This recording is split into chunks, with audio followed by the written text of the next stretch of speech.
As a community outreach project, the second semester student teachers of Mokokchung College of Teacher Education, MCTE, presents the dramatized concept of the Principle of Bouyancy. Here are the characters: Mother, Aka, King, Queen, Minister, Archimedes, Goldsmith. Alam is a single working mom, and she lives with her lovely daughter named Aka. One day, the mom and daughter are in their home, spending their evening together. The mother is reading a book while the daughter sits next to a table doing her homework. Aka, Yes, Mom. aren't you going out to play today? One more homework to do, Mom. Mom, do you know? Today we learned something very interesting in mathematics class. What did you learn today, Aka? Well, we learned about how to find the area of circle by using a formula that is pi into r square. Ah, I see. Would you like to know about the person who discovered the formula? Oh, yes, Mother. The person who discovered this is Archimedes. He was not just a mathematician, but a physicist, engineer, astronomer, and inventor from the ancient city of Syracuse in Sicily. Mom, I was just wondering why boats float in the water.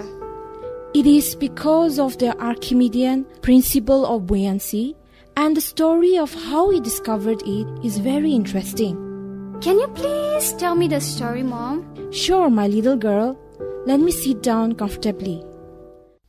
A long time ago, there was an ancient Greek king named Hieron.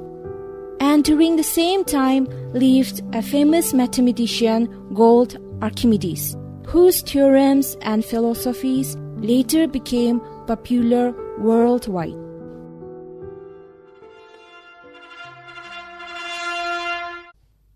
My lord, I have come to deliver the gold crown you ordered me to make. Here it is. It is very nicely done. Goldsmith, did you use all the gold I gave you? Of course, my lord. You may leave. You shall be rewarded for your service. I am very honored to be of your service, my lord. I shall take my leave. Minister, do you think the goldsmith has used all the gold I gave him? Or do you think it has been mixed with cheaper silver? He says he used only the gold that was given, but I have my doubt. Is that so? Well, my king, why don't you ask Archimedes to solve this problem? Yes, my queen. Minister, bring Archimedes to the palace at once.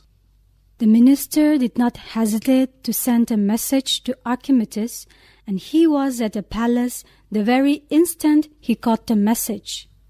My lord, how can I help you this time? Archimedes, I ordered the goldsmith to make this crown for me, and I gave him pure gold. Proof that the crown is made out of pure gold without damaging the crown. If you don't bring a solution within 3 days, you shall be beheaded. But my lord, it's impossible. That's in order, Archimedes. Sorry, my lord. I will do it for you. Archimedes struggled the next days trying to find a solution. He could not perform scientific experiments on the ground as though it were any other object. Hours, days, and nights passed without much sleep and meals. He labored on and on, trying to find the answer, but kept failing. Archimedes tries in despair, trying one hypothesis after another, but failing again and again. Archimedes goes back to his home, knowing that the third day is approaching and his end might be near. His maid greets him at the door. Sir, you didn't have proper meals or rest during the past few days. Why don't you at least have a bath? Come, sir, I have prepared the bathtub for you. Oh, very well. I will have a bath then. Who knows, it may be my last bath.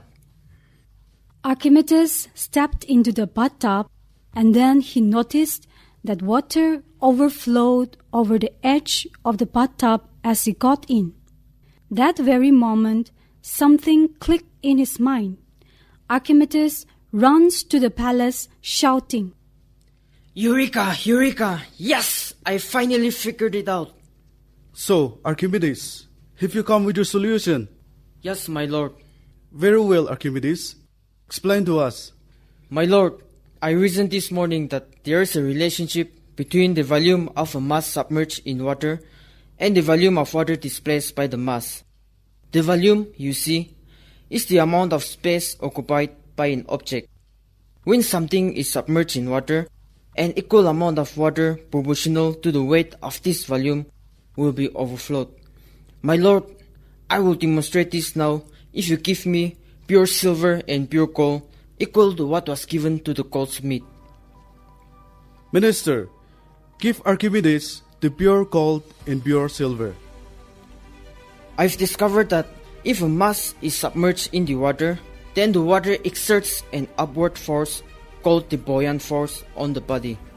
The magnitude of this buoyant force is equal to the water weight displaced by the mass that is submerged in water.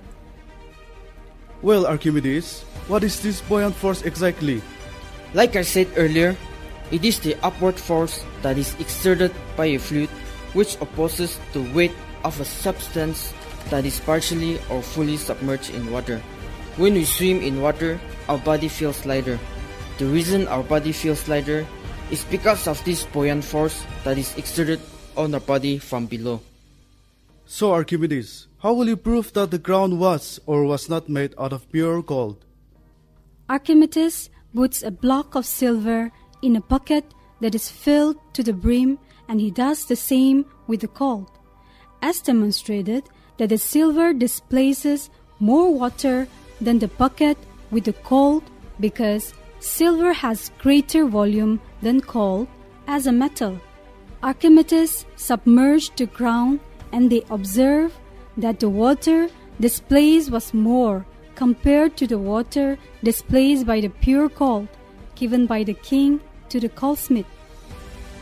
When the king learned about the dishonesty of the goldsmith, he became furious.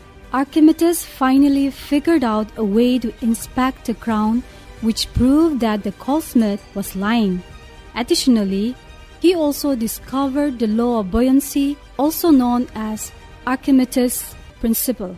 The upward force that keeps an object afloat is equal to the magnitude of the fluid displaced by the object.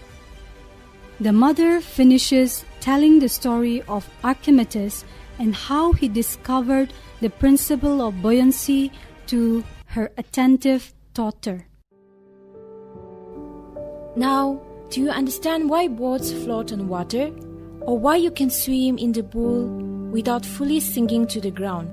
Yes, Mom, I do. Thank you for learning with us today.